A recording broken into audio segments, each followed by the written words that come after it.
Well, as the weather gets warmer, we see more insects, and of course, that has to include ticks. We're connecting now with Dr. Andi Campitelli, naturopathic doctor and Lyme disease expert. Thank you so much for joining us.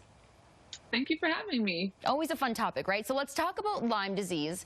What exactly is it, and should we be concerned about it as we head into the spring and summer season? So Lyme disease essentially is an infection caused by the Borrelia bacteria, generally Burgdorferi, and we find it mostly in black-legged ticks. It's transmitted to humans through a tick bite, and we used to think in the past that the tick had to be attached for 24 hours in order to transmit that infection. And now we know that that's not actually the case. It can transmit infection in less than 24 hours. And as we move into spring and we still have some of these cooler temperatures, it's important for people to know that ticks can still be active at 4 degrees Celsius or higher.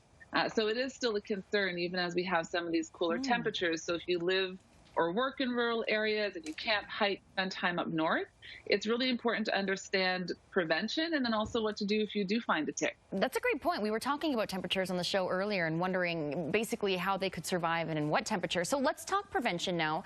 We're not going to stop going outdoors. A lot of people love heading to the Rockies that live here in Calgary. So how should we be equipped? Are there certain tools? Is there certain preparation we should be taking? Definitely, because you're right. No one's going to stop going outdoors, especially at this time. Outdoors, that's how we're escaping, we're unwinding. So then what do we do just to prevent tick bites in general? We know that they are prevalent once we hit that 4-degree temperature. So the first thing, the most important thing is the insect repellent. What I generally recommend is an insect repellent that contains picaridin. It's less toxic than some of the more common or well-known insect repellents. And has been shown to be more effective in repelling ticks and mosquitoes. The second is how we dress when we're outdoors. We just have to be that person. And, you know, ticks like crevices, they'll crawl in under a pant leg.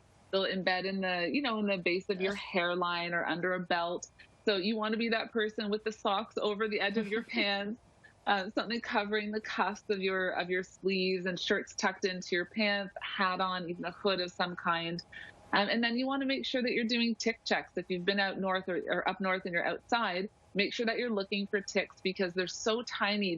They're essentially just a little pinprick. They look like a tiny little mole until they become engorged as they've been feeding. So it's important to look in those areas, again, those hairlines, the creases and crevices to see if you find one, and then obviously it's important to remove it. Yeah, and those engorged ones are scary to see. I've found them on my husky before. So let's say you find the tick or that you have been bitten. How do you remove it? There's a lot of conversation around this.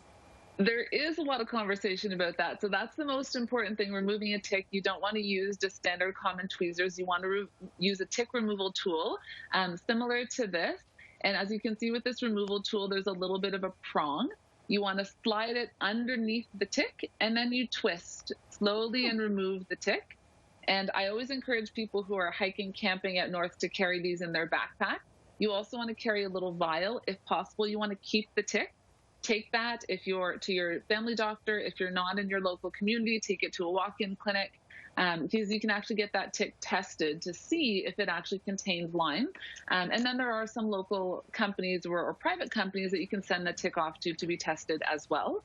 But I do still encourage getting treatment even prior to receiving the results of that tick. So see your family doctor. It's generally a 2 to 4 week course of antibiotics when you find the tick.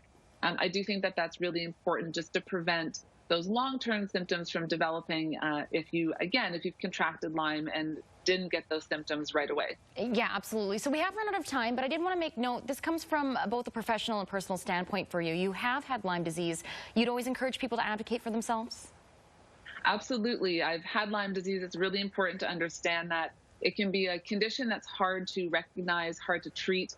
So you have to know that if you do start to develop those symptoms, advocate for yourself, find a Lyme-literate provider, which is very important when it comes to treatment. It can be a really intense protocol and process. So find your Lyme-literate provider, and it's really important to get treatment and testing. Okay, thank you so much, Doctor. We appreciate your time. Have yourself a great morning. You too. Thanks for having me. Thanks.